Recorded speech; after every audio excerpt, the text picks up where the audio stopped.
Hey everybody, welcome. It's Jason Lynette, broadcasting right now from Nags Head, North Carolina. I'm going to be doing a live recording here of next week's episode of the podcast. We're going to kick off in a couple of moments. So my editors are going to hear all these introductory remarks, edit this part out till we officially kick in. But you all seem to get a kick when I do these recordings in real time with you. And we'll explain everything as we go. So let me get things a few set up here so I've got my ability to throw some comments up. Yes, we've got a thumbs up. We are officially working. Here we go. This is the Work Smart Hypnosis podcast, session number 315. Make your client hypnotic. Hey, it's Jason Lynette here, and the theme is always whoever is the most flexible in their communication drives the communication. And as we're talking about flexibility, before I get into this week's episode, let me kind of catch you up in terms of where I am right now, figuratively and, well, literally. Literally, I am sitting right now in a hotel room in Nags Head, North Carolina. We were supposed to move into our rental in Daytona Beach, Florida on March 1st. That now looks like it's going to be March 18th.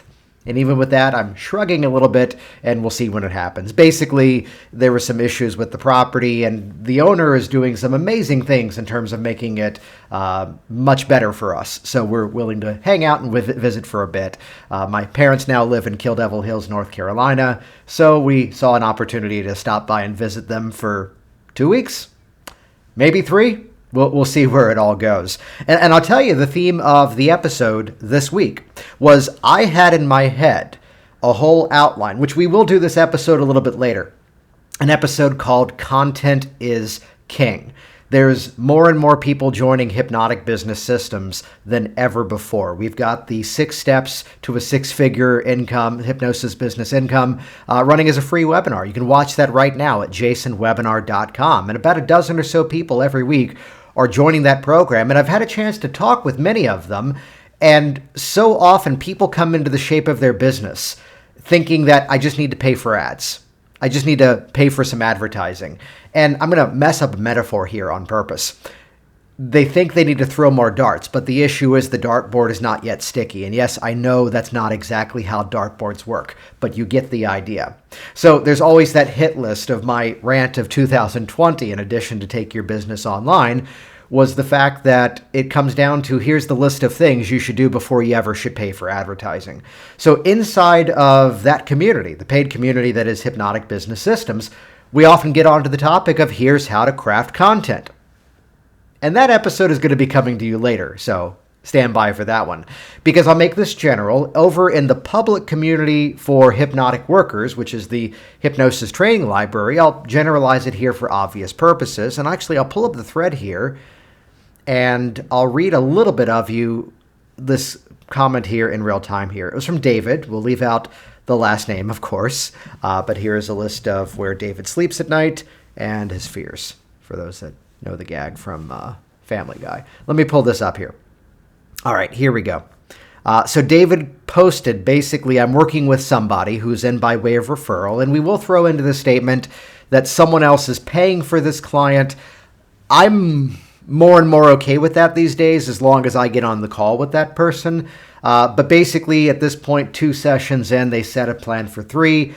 There's no movement. Her first words upon emerging from the first session, well, I hope this works. She's not listening to the support audios, claiming she doesn't have the time. And I did some aversion stuff and some negative things in the recent session, spoke with her on the phone, and she admitted that her personality is someone who if someone tries to get her to do something, she automatically resists. At this point, I'm ready to just refund her money to the family member who paid for it. Should I go after it? What do you think? And what I wanted to do this week was, this is an idea. This is a topic that pops up. And I have to kick off, before we launch into the material here, one of my first people that became a huge inspiration to my work was Michael Elner. And there's a reason why, if you go all the way back to episode number 2 of this podcast, Michael was officially the first guest. Now, I heard Michael once say that if you're doing the thing on the phone with your client, that you're asking them on a scale of 1 to 10, how motivated are you to quit? If someone says less than a 10, don't take them. They're just paying you to prove something doesn't work. as Michael would say in his wonderful style, you're only taking the easy ones. I love that. So there's at least one part of that person that is reaching out. And to not completely throw this unnamed person under the bus, the client, not David, there's at least some part of her that does want to produce this change. Otherwise, she wouldn't actually be jumping into the session. Fair statement here? So this week's episode, I'm going to talk about some of the themes of how to increase that motivation, how to bring in the themes of, as I say, how to bring your client into your own hypnosis session, how to make your client hypnotic. And some elements of this, I'm going to actually just go off as if you're my client so you can hear the exact way that I reference these things to my clients. So there's a bunch that I'm about to cover inside of all of this. The whole theme of, again, making your client hypnotic, bringing your client into the session, which surprisingly is a very important theme. Now, I will go off on a small rant here. There's not enough people talking these themes in our profession, in my opinion, which is where, here we go, episode 315. It's about time we finally hit it. But it's getting into the idea of exactly what is the client's responsibility in the change. I firmly believe hypnosis is one of the most effective modalities for personal change out there. That being said, you can lead a horse to water, but you can't make it drink. And I'm sorry for dropping metaphors this early in a podcast session, which if what you're hearing in this episode aligns with you, check out the upcoming Work Smart Hypnosis Live and online training. All the details over at worksmarthypnosislive.com. We've had a bunch of people sign up for this event coming up very soon. It kicks off in the middle of April 2021. If you're listening to this after the fact, there's always another WorksmartHypnosisLive.com event coming up soon. This one is extra special, though, because Richard Nongard is joining me as a co-trainer, and we've already got some cool comments coming in. Can I do this? Yes, this sounds fun. Yay. How's that for a comment? All right. Plus, on top of that, I mentioned the business webinar. Head over to jasonwebinar.com. That's just automatically the monkeys that run the internet redirect that over. You can watch that full presentation and learn more about how to better scale your business. And with that, let's jump directly into this week's episode. Here we go. Session number 315, Make Your Client Hypnotic. This is where my editors put in some music, but it's just you and I hanging out right now in this lovely Nag's Head Hotel right now. Family's over at the house, by the way, and this way it's a little quieter. It is worth the cost of the hotel for one day to get some noise. Let's jump back in. We got a woohoo from Howard Cooper, so it's official. We can officially begin now. All right, so here we are on this theme of make your client hypnotic. Now, let me point something out here. From David's post that he put up in the group, he mentioned that this was a person who says, if someone tells me to do something, I normally go off and do the opposite. First of all, let's have some fun this week. First of all, if someone is saying that, they are saying that to be oppositional. And this is where, again, let's pull out the classic Dr. Phil quote. Well, how's that working out for you? So this is where, especially in the situation where someone else is paying, I'm going to look for opportunities to call out the elephant in the room, as it were, as to this is why this is normally a red flag. Now, everything is always said with a smile. Everything is always said in a positive way. But I'm looking for ways that we have to talk sales here. And I'm not saying sales in terms of me selling the process. I'm looking for that client to further sell themselves into the process that we're doing. So I'm so excited that you're here today, and this is going to be applied whether we're in person, whether we're connecting through online Zoom. Hey, I'm doing sessions next week, all from hotel rooms, connecting with folks all around the world. As long as I've got my webcam, I'm not going to flick the Yeti. That is a weird statement I should never say out loud again. As long as we've got our connection, we can do the work, right? So here I am broadcasting from a unique location. So I'll call out the elephant in the room here, that very often it's a bit of a red flag when someone pays on behalf of someone else. Because you can imagine, I've got a student of mine, and even I hesitate to call this person a student, because she says, I'm in a part of Virginia Beach that's so poor, people can't afford my services, which I'm sorry, I am from Virginia Beach, and it is not, they're pretty well off there. And she says, I only charge $25 for sessions, and she says I have the biggest issue with no-shows and the biggest issue with non-compliant clients. And I'm saying it's not just a game of if you pay for this, you're now serious, but that is a factor. So I'm curious to ask you, yes, your family member is paying for this session. What's different about today from your perspective that tells you that you're ready to make this change? What would that be? So notice that this is not the game of what's the clever thing that I can say to bring her on board. It's instead, all the themes I'm going to be sharing with you here in this episode are about what are those things I can invite her to bring to the session, because I want her to further hypnotize herself that she is absolutely ready to make this change. So I call out, this is typically a red flag if someone's paying on behalf of someone else. You can imagine it's a different success rate when everybody at that company saw that this one staff member of theirs quit, and then they all came to me separately, versus Jim, the owner of the company, is subsidizing the payments and paying for all of you. What's different about this, though, from your perspective that tells you that you're ready to throw those things out and move on? Then we start to get some of the momentum in place. So from the very start, so David, if you're listening to this, which you should be, it takes a lot for me to say that somebody is a lost cause. I will say you need to frame whatever next interaction to be this place that you've got to hit a reset button. I just had a client who I'm seeing next week say, I just need to Thanos snap these cigarettes and move on with my life. And I'm like, I need to go watch the movie again to get the references right. So whatever metaphor's in. So you've got to hit a hard reset in this process for anything I'm about to say, in my opinion, to be effective. So a possible reset statement would be, we began this process maybe from the expectation, let's distance and dissociate. Some people begin this process with the expectation that I can magically snap my fingers and fix their issue. When the truth is, this is a process where my job is to bring you to the place where you can make that change for yourself. That way you have the full ownership of it and you can celebrate the confidence that you've made this change for yourself. So I want you to watch this magic trick carefully here. Boom. Today is officially now your very first session. And I want you to imagine you're walking into this or connecting for the first time in person and look at it from a slightly different filter. That I'm the person operating from the mindset of an educator, showing you how well you can do this for yourself. And I'll tell you in the past, again, this is going to sound reiterative because I've already said it, from the past, when someone else was paying for another individual, that was a red flag for those people that maybe it wasn't that person's goal to quit. The same way that if I was on the phone with someone and they said, well, my wife wants me to quit, my kids want me to quit. And I've turned away those people because it's not yet necessarily their goal. So let me ask you this. What's different about today that tells you that you are the one ready to let this thing go once and for all? What would that be? And I'll tell you, if I don't get a satisfying answer, I will find a way to respectfully, I'll say, pause the process. Well, I'll tell you what, from where we are right now, sometimes when I ask a very specific question and you start to tell me stories about the past, part of your mind is trying to avoid the question. So let me ask you one more time, just so I'm sure I've got this right.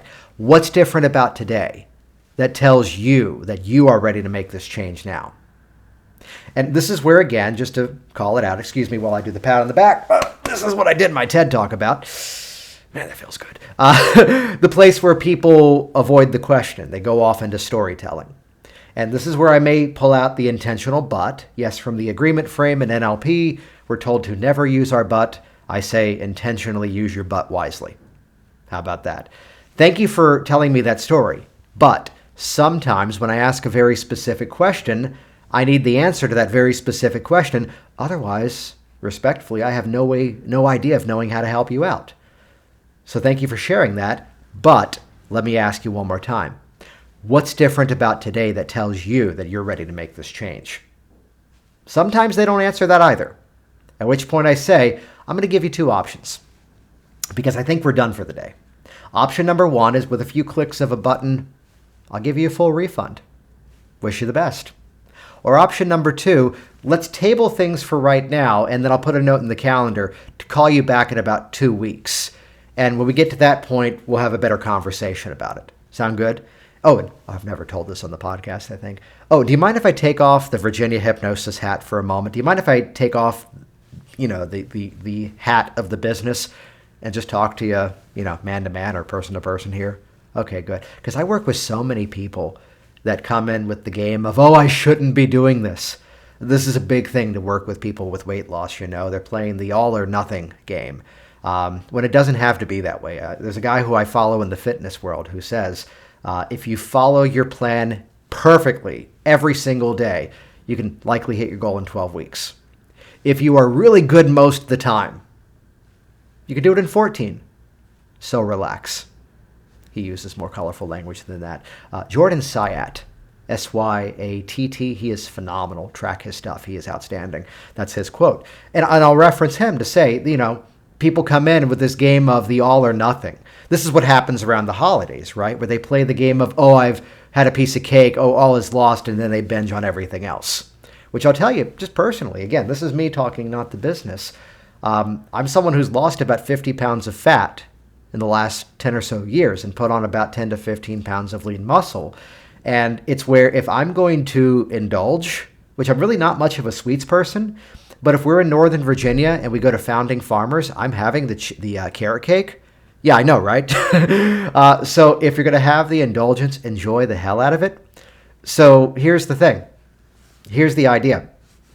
It would be the mindset that if you're going to make the decision to continue smoking, enjoy the hell out of it.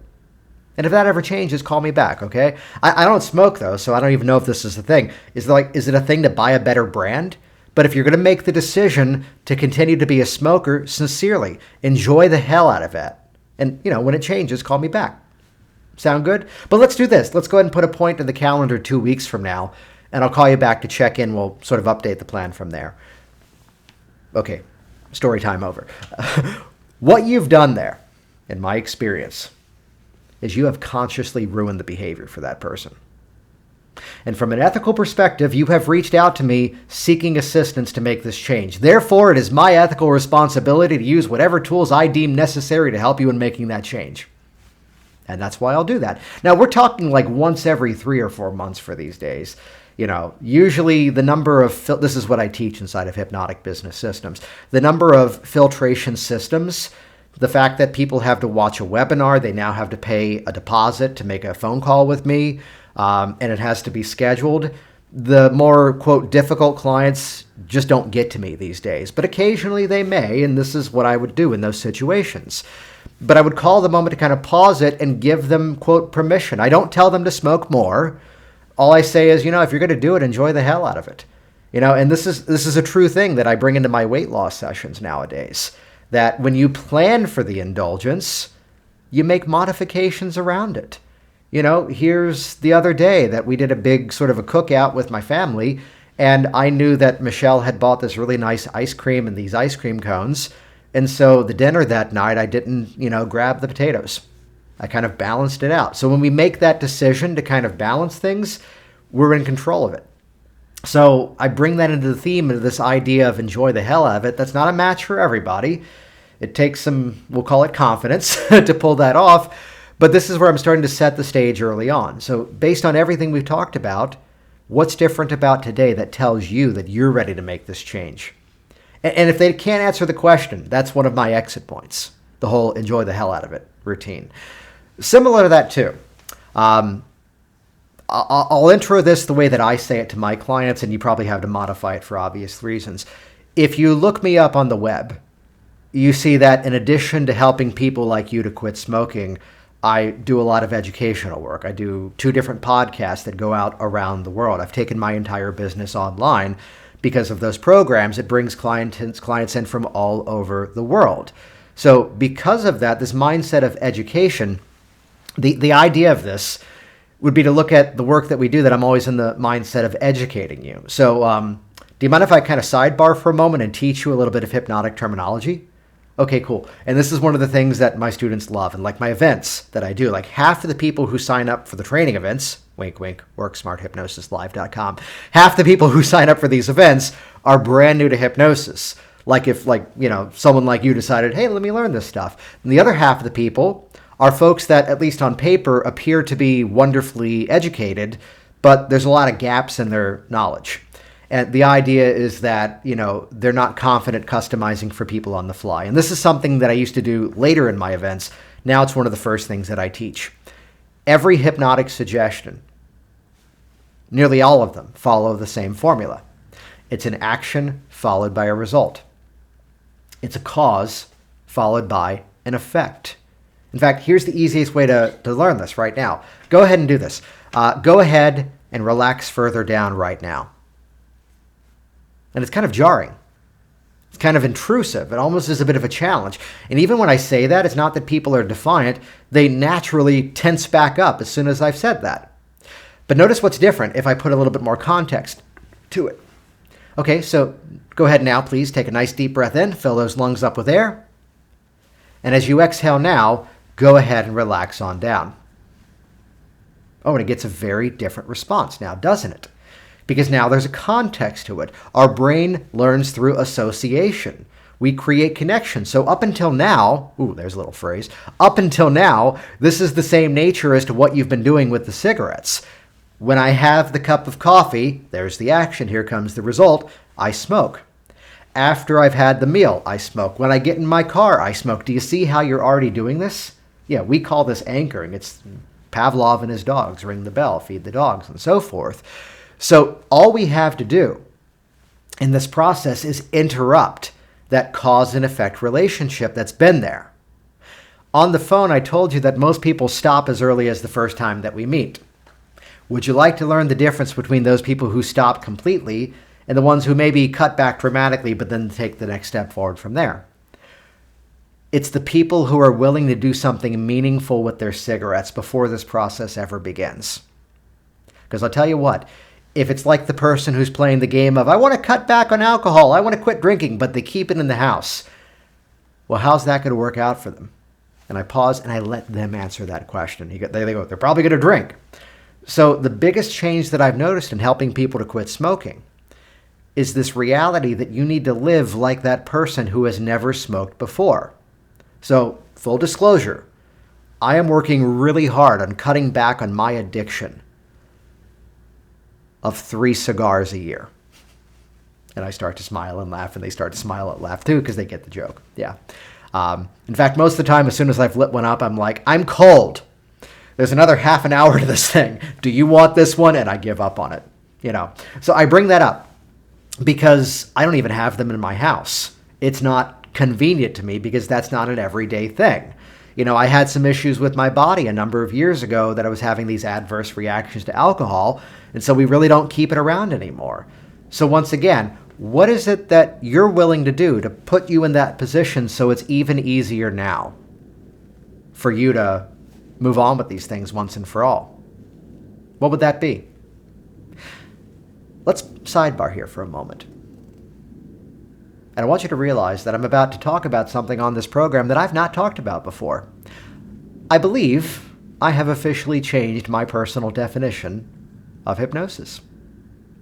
And as I stepped into this new definition, I've become so much more effective than I've ever been before. And as I stepped into this definition a couple of years ago, actually, and talking about it here now, is clearly the other brand around this, the whole influence aspect of jasonlinett.com, the Hypnotic Language Hacks podcast, is now representing this. I have become much more effective at what I do when I work from the mindset that hypnosis is a process of mutual positive psychological influence in which hypnotic phenomenon may be possible. Ooh. Did you hear I didn't use words like somnambulism? Did you hear that I didn't use trance? A process of mutual positive psychological influence in which hypnotic phenomenon may be positive, may be possible. So someone called me out on this the other day in the MMHA group, the Mike Mandel group. The fact that we're going into hypnosis to ratify a change that's already been made. I'm sorry, if you're crossing your fingers and as a practitioner, hoping you can get the change once the client's eyes are closed, you're missing a big part of the process. We've all said this for years. The entire experience is hypnosis. The entire experience is hypnotic suggestion. So from the very first interaction, I'm on a call this morning with the guy who I'm working with next week now. What happens for you differently when this big, massive thing that's been in front of you shrinks down so small like a postage stamp and goes behind you? So this is no longer that big, massive goal of quitting smoking. It's instead that the stop smoking was a much smaller, insignificant step to something much bigger and better that you're now moving toward rather than away. What's going to be different for you from that? This is where it doesn't matter how clever you think I am. It doesn't matter how clever even you think you are. The brilliance inside of your client is so much of the work there. And we are recording this on a Facebook Live right now, and Jason is just dropping a masterclass on Facebook Live. Booyah, that just happened. So looking at how, again, if we approach the work from this as a process, a mutual positive psychological influence in which hypnotic phenomenon may be possible. Do you hear everything I'm laying the foundation for before I have ever said close your eyes and hope we get this? Because I'll tell you, the people who take serious, meaningful action are the ones who become raving fans as to how well they've done. And it's not my place to tell you that you have to throw your cigarettes away right now. Hello, little embedded command. It's not my place to tell you that you have to throw them away right now. It's that over the years, having seen so many people in doing this, it's the folks that are committed enough to take serious action before we even get started today. Oh, before we even get started today. Do you hear that one? Before we even get started today. So what's your plan with those cigarettes? Because David, I bet you this client, she's holding on to all of them. She's probably got cartons still piled up. She's still probably holding on to her stock in Philip Morris. Is that Altria now? Pays a nice dividend, apparently. Okay, we'll go there. But it becomes this whole thing that she's still invested in it. And this is where I may have forgotten the name here and made it even more characteristic. Sometimes I have to pull out the story of Gladys. Gladys was coming to see me and she goes, I want to come to see you for weight loss behaviors, which is a statement I have never heard before until then. And I go, can you explain that, please? She goes, yeah. I'm in my 80s and my doctor diagnosed me with osteoporosis. He gave me some recommendations for my diet, which I'm doing that. He put me on some supplements and medication, which are definitely helping. But he goes, in terms of the muscular and the bone strength, if you don't use it, you lose it, the doctor told me. And she goes, we talked about a number of exercises that I can do, and I'm just not doing them. So I want to come to see you for weight loss behavior. She didn't need to lose weight. She could have just said, I want to exercise more. As we worked with Gladys, she explained, I used to be a competitive swimmer in school, but now in my 80s, he goes, even the doctor says I don't have to do that. Get into the pool with my grandkids, go a little out into the deep end, wade the water. When I get a little fatigued, come back into the shallow end, maybe have a seat on the steps in the pool, and then when I'm ready, go back out, wade water some more. She goes, if I do that, that's going to be enough. And I'm now proud to tell you, I worked with Gladys for 3 sessions, and by the 3rd session, Gladys was still not yet swimming. And only then did I have the brilliance to ask a very important question. Well, Gladys, where is it you want to go swimming? And she responds, oh, honey, I don't even have a swimming pool near me I can go to. Okay. We had all the darts. We didn't yet have a dartboard. You hear me on that? My office at this point was in a room where I had my desktop computer in the same room, and she'd arrived early, and I go, hey, come over and sit in my office chair. Let me type a few things up. Okay, good. This is a private browser, so it's not going to save any search data, but this is Google Maps. Type in your home address, and she did. We searched nearby for swimming pool, and suddenly it became a beautiful moment, and I'll never forget this. She looked over her shoulder and says, it's a YMCA. Will they care that I'm Jewish? No. She goes, oh, great. That's a really nice swimming pool. I'll sign up this weekend. I go, no, we're 3 sessions in, and we're going to get this thing done today. You got here early enough. That's a private browser. I'll leave the room. Look there. You can sign up for a new member pass online. And if it asks you to print, just hit print. I'll grab it from the other room. That's where the printer is. This way, you'll have the pass today. It was like 11 in the morning. You'll have the pass today, and you can go swimming today. Can you do that? She goes, yes, I can. I say, great. I'll go out of the room so I don't see your card. Call me back in when you're ready. I came in, I heard the printer running already. I grabbed the sheet of paper. I walked in and go, look at that. There's your golden ticket to go swimming today. This story is now at least 8 years old. She has been swimming 3 to 5 times every week ever since then. Remember where we started a few moments ago?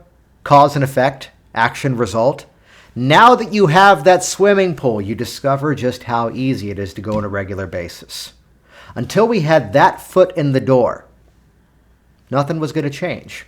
Now take note, these are the influential conversations that I have with my clients sometimes before we even get started. Let me quote Scott Sandlin here of the mindset of playing dumb. The client, he told the story in a video years ago of, he was in a dental office, mind you, for the story, and someone says, I have bruxism, and he would respond, what's that? He knew what it was. And they respond, I grind my teeth. And if I remember the video right, he'd go, on purpose? They go, no. Well, I sleep. Well, if you're sleeping, and like this Columbo game, I call it playing dumb, of just looking for all the details. I want to lose weight. Okay, what are those things you want to do? Okay, well, walk me through the day. It's the morning. Let's call this out, people. In the NLP models, you're either in the meta model, gathering information, or you're in the Milton model, putting information to use. If at any point you don't know what you should be doing, it means you're in the wrong model. The best stuff you could ever elicit from your client comes from asking these questions. Walk me through your day. Problem client that David is seeing. Where do you want that morning to be different without the cigarettes? Okay, well, you still have cigarettes at home. What do you want to do with them? What's your plan with those things? I am putting all the ownership, mutual, positive, psychological influence. I am putting all the ownership on them. And then I get to be the hypnotist to go in and do magical hypnotic phenomenon things and link it to the change as to why they're there. Action, result, cause, and effect. Bring your clients into the process. Make your client hypnotic. What are those things you'd like to be doing differently? All personal change in my world comes down to 4 questions. How do you feel now? How would you rather feel? What are those things you're doing now? What are those things you'd rather be doing? Once we have that, this is the constant game in Facebook groups. Watch this online. Does anyone have a script for anxiety? Does anyone have a script for IBS? Stop treating titles. Oh, it's a rant week now, isn't it? It's a nice hotel room. I'm very relaxed right now. Stop working on titles. What's your goal? What does that feel like? How do you want that to feel instead? What's going to be different when you've filled in the blank? Open up and ask more questions. Engage more with your client. This is how we bring them into the process. Otherwise, no wonder some people think you're going to say some magic words and they're going to stick. Why? Because too damn many of us have put a process out there where that becomes the perspective. And David, I think that's where you are right now. Although there's many, quote, Davids that are out there. Davids with different names, different genders, in different countries around the world. This is the stuff we've got to lay the foundation for. We've got to bring that responsibility into the process. And again, we're eliciting details. We're eliciting information. This is where Power of Premise, Chapter 1 of Work Smart Business. We did a podcast episode on this years ago. Podcast Network Solutions are my editors. Hey, guys. Find that specific episode, please, and link it into the show notes. Also, Waking Suggestion for Stop Smoking, I think was the episode. Put that in the show notes as well, please. You'll see this. Go to worksmarthypnosis.com/315. We'll compile a bunch of these. And those of you who aren't watching this in real time live, I'm recording this in a hotel room in North Carolina. We'll put the video up on YouTube as well if you all want to see exactly what this looked like in real time as we broadcast this. But we'll link to those resources there. But again, mutual positive psychological influence in which hypnotic phenomenon may be possible, easy for me to say. But by eliciting these things, bringing action steps. Here's my Hypnosis 101 routine. Now that you've thrown out those cigarettes, there's the action, here comes the result. It now means you're realizing you're taking back control of your life. And we link the next suggestion into the one after that. And as you realize you're taking back control of your life, you start to now become even more fascinated with the quality of your breathing. And as you're fascinated by the quality of your breathing, take this moment and notice that, thank you, Richard Nongard, for this little line. Notice that magical place where the inhale turns around and becomes an exhale. And notice how much calmer you're now becoming. just becoming fascinated and curious about the process of your own breathing without the hindrance, without the distraction, without the damage of that old, useless, unnecessary smoke. And even as you're taking this moment and appreciating how your body feels without that smoke going through your system, you can realize in this moment right now, not because of I say so, not because of some magical words that I say, but because you are sitting in a chair right now, breathing normal everyday air, it means in this moment, right now, you already are a non-smoker. By nature of the fact that you're sitting in that chair and you're not smoking a cigarette, it means in this singular moment right now, at least for these few moments, you presently are a non-smoker. And as you realize you already are a non-smoker, it now becomes every reason that you choose to remain one. And in every situation you'd possibly run into, realizing now every reason you used to do that old, useless, unnecessary thing now becomes every reason it becomes your decision that you don't have to. Let's expand on that before we wrap up for the week. It wasn't that when I tell you to slap yourself on the forehead, it makes the craving go away. No. Mutual positive psychological influence. It becomes, and if this was your trigger you wanted to use, slap yourself, not that you would use that, let's just use that for illustration here. If you slap yourself on the forehead, it becomes the reminder that now it's your decision what goes into your mouth, when, where, and how much. Make your client hypnotic. The trigger, the anchor, the whatever you use becomes the mechanism that lets it become their choice what they do next. This is another thing that needs to be addressed here. It's not that this thing magically makes the thing go away. That's where we're going to have the person giving themselves a damn near concussion and not getting a result. No, the action is the reminder who's in control. Because figuratively and literally, you're bigger than that damn cigarette ever was, weren't you? I want to branch off of one more thing from David's post, which was that I made her an audio and she's not listening to it. To which I will tell you exactly what I say in that situation. I am friendly, I am positive, which gives me the ability to make use of range. Quick story here. Back when I was working in theatrical stage management, here is a brand new play. I worked a lot of world premieres, which, because I had computer skills, I could make the pages of the script work when the playwright was sending new pages every single day. That was my secret weapon. That's why I was so in demand in that career. And the actor, so long story short, this actor is now rehearsing a scene he has never done before. And the stage direction said, angrily. And he started the scene and he burst out through the door and he was delivering his lines so angrily, and then he turned the page, matching the same attitude, and then he burst out laughing. Because the next stage direction was even angrier than before.